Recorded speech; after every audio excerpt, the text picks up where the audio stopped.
Eh, el siguiente documento que vamos a estar checando sería los programas específicos de revisión y mantenimiento para los equipos categorías 2 y categorías 3. Para los equipos categoría 1 no se requiere tener los programas. Como recomendación y como parte de que tengamos nuestros equipos perfectamente bien establecidos, yo les recomendaría que también tengan programas de revisión y mantenimiento de los equipos categoría 1. Como les decía, al final de cuentas todos los recipientes sujetos a presión son peligrosos, entonces no está de más tener esos documentos, ¿ok?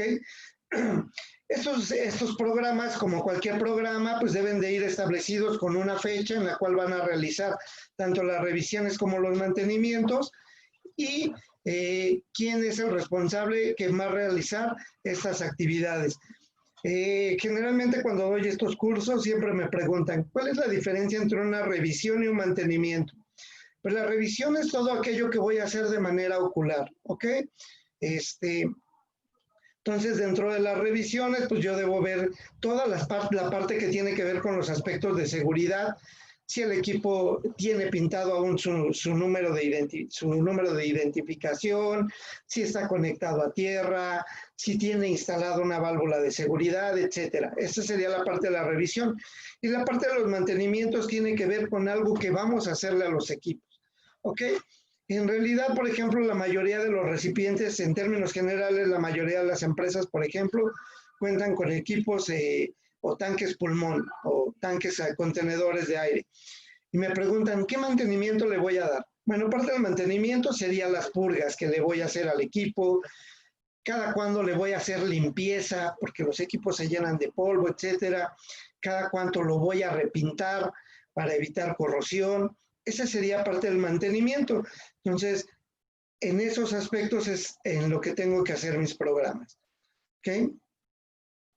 Muy bien. Mi siguiente documento tiene que ver con un programa de calibración de mis dispositivos de relevo de presión, es decir, mis válvulas de seguridad, mis válvulas de alivio, mis discos de ruptura, y con la revisión de los instrumentos de control. ¿Qué instrumentos de control? Pues mis presostatos, mis presoretroles, mis manómetros mismos. Todo esto debe de tener deben de estar dentro de un programa de calibración y de revisión, ¿ok? ¿Qué voy a calibrar? Bueno, voy a calibrar mis instrumentos de medición como son mis manómetros, mis termómetros. Voy a calibrar mis válvulas de seguridad, que en realidad el término calibrar las válvulas de seguridad no es correcto, voy a ensayar mis válvulas de seguridad para ver que efectivamente están dentro de los términos establecidos a los cuales tienen que disparar o realizar su función dichos elementos. ¿Ok? Muy bien. Aquí algo importante a recalcar es que de acuerdo a la Ley Federal sobre Metrología y Normalización, todas las calibraciones de mis instrumentos deben de ser basadas en esta ley, lo cual me indica que tendrán que ser a través de un laboratorio acreditado, ¿ok? Para que lo tengan en cuenta. Por ejemplo, en el caso de las válvulas de seguridad, la norma me establece que yo puedo realizar mis disparos directamente ahí en mi equipo, pero siempre y cuando yo tenga una trazabilidad de conformidad como lo establece la Ley Federal sobre Metrología y Normalización. Eso lo vamos a ver un poquito más adelante. Entonces, voy al siguiente documento que necesitamos tener. Los siguientes documentos son procedimientos de operación, revisión y mantenimiento. Aquí básicamente lo que nos encontramos en las empresas es que nos presentan procedimientos sí de operación y básicamente operación y mantenimiento. De revisión en realidad generalmente no nos presentan un procedimiento. El detalle que nos encontramos con esos procedimientos es que no están de conformidad con lo que establece la normatividad, en este caso la NOM 020. ¿Ok? ¿Qué me establece cada uno de estos procedimientos?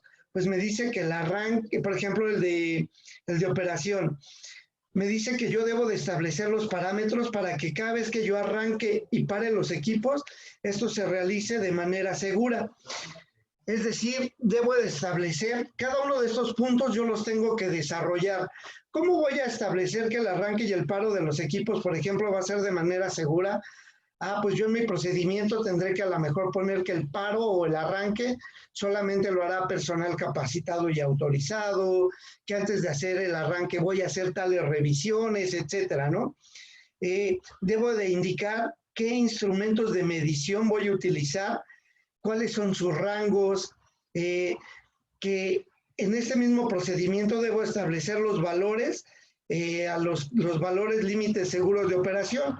Es decir, si yo tengo un tanque pulmón de aire y ese trabaja entre 5 y 6 kilogramos por centímetro cuadrado de presión, entonces esos serán mis límites, mis valores seguros de operación, y eso los debe de conocer el operador, porque cuando yo me salga y llegue a 8 kilogramos por centímetro cuadrado, pues yo ya estaré fuera de mis valores y estoy entrando en un riesgo. Para eso sirven los procedimientos. En el caso del procedimiento de revisiones, ¿qué debe contener este procedimiento? Pues debo de tener un checklist básicamente de qué es lo que voy a revisar.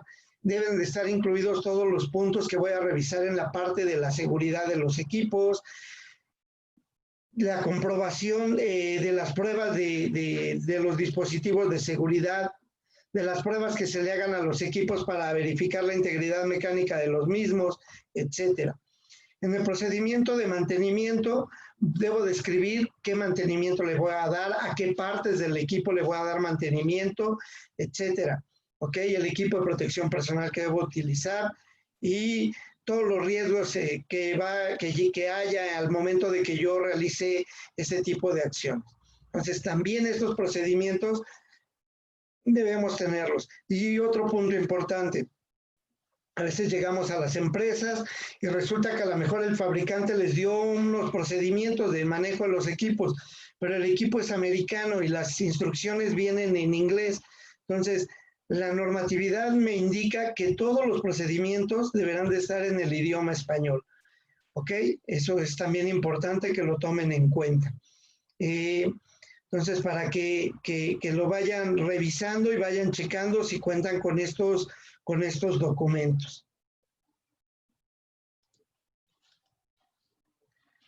Bien, como parte de la propia normatividad, en el punto 15 de la norma y 5.12, me establece que debo de contar con un plan de atención de emergencias para los recipientes sujetos a presión, generadores de vapor, equipos criogénicos, categorías 2 y 3, ¿ok?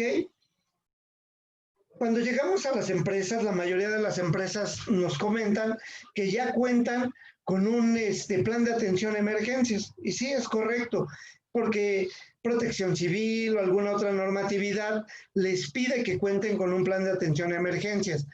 ¿Qué tendrían que hacer? Solamente incluir la parte de los recipientes sujetos a presión a su plan de atención a emergencias. ¿Cuáles serían los puntos claves que ustedes tendrían que incluir en su plan de atención a emergencias? Bueno, la norma para el plan de atención a emergencias, primeramente me pide como número 1 que ustedes tengan un croquis donde ubiquen cada uno de los recipientes sujetos a presión, ¿ok? Entonces, si no tienen ese croquis, hay que hacer un croquis donde ubiquen dónde están cada uno de sus recipientes sujetos a presión. Número 2, me pide que haya un croquis de ubicación de todas las rutas de evacuación y salidas de emergencia. Este croquis en su plan de atención a emergencia ustedes ya lo tienen, entonces ya no lo tendrían que incluir. Me indica también la norma que este plan de atención debe incluir cómo van a alarmar o cómo van a alertar que hay una emergencia. Este paso ya también lo tienen dentro de su plan de atención a emergencias. A lo mejor aquí hay empresas que para cada emergencia tienen una alarma diferente. A lo mejor solamente tendrían que incluir una alarma para el caso de que haya una contingencia que tiene que ver con recipientes sujetos a presión. Deben de tener también las instrucciones para la evacuación. y estas instrucciones se las tienen que dar a conocer a todo el personal, ¿ok? Y esa pues ya también lo tienen, solamente sería adaptarlo a la parte de los recipientes sujetos a presión. Luego, ¿quién va a hacer las llamadas a los servicios de auxilio? Eso también ya lo tienen dentro de su plan de atención a emergencias, ¿ok? Otra parte que tendrían que incluir dentro de su plan de atención a emergencias es cómo van a realizar el retorno seguro al trabajo. Es decir, antes de que podamos regresar a trabajar cuando hay una contingencia con recipientes sujetos a presión, con generadores de vapor, etcétera, yo debo determinar si el equipo está en condiciones de seguir trabajando, si el equipo ya no está en condiciones de seguir trabajando, si el área fue afectada, si no hay ningún riesgo en regresar. Entonces, eso también lo tendrán que definir. Y claro, como todo plan de atención a emergencia, tendrán que indicar cómo es que dan a conocer este plan de emergencia a todos y cada uno de los trabajadores que laboran en el centro de trabajo. ¿Ok? A través de folletos, a través de comunicados directamente en sus pantallas, si es que las tienen, etcétera. ¿Ok? Entonces, este es el otro documento que deben de tener. Si se dan cuenta, con este documento ya cuentan, la mayoría de las empresas cuentan con él, solamente es la cuestión de adaptarlo a su plan de atención de emergencias. Ok. Bien, hasta aquí son algunos de los documentos que tenemos ya dentro de las labores que vamos a hacer. ¿Ok? Todos estos documentos es importante que ustedes los tengan ahí en un expediente especial para los recipientes. Nos ha tocado ir a empresas donde cuentan con los documentos, pero resulta que unos documentos están en el área de mantenimiento, otros documentos están en alguna otra área, etcétera. Entonces, es importante que haya alguien que tenga acumulados estos documentos. ¿Ok? Muy bien.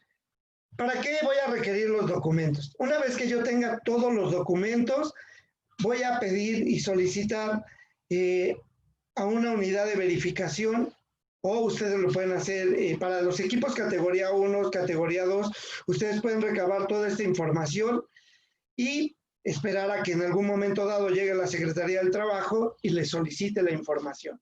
O bien, para esos mismos equipos, pueden solicitar la intervención de una unidad de verificación para que les haga la evaluación de la conformidad, es decir, les revise que todo esté bien y les dé un dictamen de cumplimiento. Para los equipos categoría 3, ahí no hay de otra, tiene que ser a través de una unidad de verificación. Entonces, una vez que ustedes ya tienen sus documentos, llegará o solicitarán a la unidad de verificación que llegue, revise la parte física, la parte de la capacitación, y entonces, si todo está bien, les expedirá un dictamen de verificación. En caso de que haya algunas inconformidades o no conformidades, entonces se les dará un tiempo para que puedan cumplir y llevar a cabo a buen puerto el cumplimiento de estas. Una vez que ustedes tengan ese documento, ya acompañado del croquis de ubicación de los equipos y de un aviso que indica la propia norma, acudirán a la Secretaría del Trabajo, quien, una vez que revisen los documentos y demás, les otorgará un número oficial a sus recipientes sujetos a presión, calderas o recipientes criogénicos. ¿Ok? Entonces, así sería la trimetología. Adicional a los documentos que ya habíamos visto, también se deben contar con registros. Estos registros son básicamente las bitácoras. En este caso, el registro de operación es la bitácora de operación de los equipos. Cada equipo debe de tener una bitácora o un registro propio. ¿Qué debe llevar este registro? Pues el nombre genérico del equipo, que ya habíamos dicho que este debe ir en todos los documentos de cada equipo, su número de control, la presión y temperatura a la cual trabaja el equipo, las observaciones a las que ustedes crean haya lugar Y algo muy importante, debe venir la fecha y la hora exacta en la que se están realizando